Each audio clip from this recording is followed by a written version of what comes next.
Hello everyone and welcome to the new video on the channel. Today we are going to look at something that a lot of you have been requesting on the comments below, and I'm talking about the game called Loopmancer. Before we jump and dive deep into the game and review it, I would like to ask you, if you are subscribed to our channel, press the notification bell. If you're not subscribed yet, please have a look and subscribe to us. Press the like, comment which next game you want to see from us, and let's dive deep into it. So Loopmancer is a beautiful game offering one of the most visually compelling indies that was released this year. It's packed with the heart-pounding combat sequences and a detective mystery storyline that proceeds on exciting cyberpunk noir narrative. However, its roguelike elements feels like an odds with the game and tend to create more friction and than fun in overall solid package. So let's dive a little bit into the story. The year is 2046 and the humanity has progressed to its next stage in the technological advancement. Breakthrough in the nanobiotechnology have advanced medicine to the new heights. Citizens walk on the streets, sporting bionic protests, and the new breeds of the criminal emerging to the whole wickedness of the such tag. At the center of Loopmancer's story is Xiang Zihu, a devastated pirate eye, still revolting from his daughter's death and his wife's disappearance. Amid grief, Zixu is tasked with finding a missing journalist that could have ties with Dragon City underworld. Quickly, Zixu unveils a conspiracy that could have been Dragon City to its knees. Loopmancer's cyberpunk noir atmosphere is thick and engaging, being more than a simple framing device for a game that is loop-based mechanics, also a very big move in the execution and the character's development. Loopmancer is the manages to hit the right story beats to keep the player interested in what's coming next. You almost get lost in glittering succession of the strangest and the bizarre as you play as the conceptual, but it slowly re-emerges and then you can get clearly see and put together the pieces of its production that is however firstly inconsistent. Not only do we come to the terms with the particularity, but we embrace it. It is then with the finding of the reason theatre. Loopmancer is everything we have just described and more, and that's fine.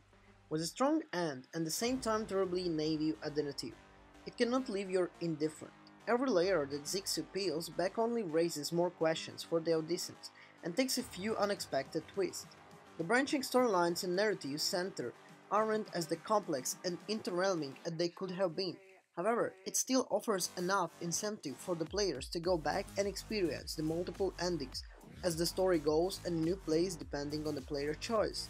Like I mentioned, the game has a lot of different endings, and if you get hooked really a lot into the game in the beginning, you would be really interested in how the game can end depending on your different choices in the game. It's a Pulp Fiction mystery that's worth following from the beginning to the end. Does the story make sense overall? Well, probably not that much how you expect, but it does really matter, because this sport is really kind of the situation with its parts with all the theme and all the traditions to desire from the trash that resides in each of us. The thing I like the most, however, is the fact that you're choosing one level instead of another. Also is very important restricting to the plot, complete with multiple endings. It is therefore clear that certain choices are better than others and why there can be only discovered by playing. Thanks to the roguelike elements with the game, which each does almost, credits are lost whilst, with the unlocked weapons remain such as, well, the skills, connections and stuff like that. The typical progression of the genre takes shape. Even the most unforgettable loops can be represent progress, provided you think carefully about which tools and upgrades to invest. Loopmancer's greatest strength it is combat, which always feels fluid and widely. Combat works best for the players so mixing and matching the tools. Let's say you want to attack with kind of a special attack or something, and then you want to make a special kind of move.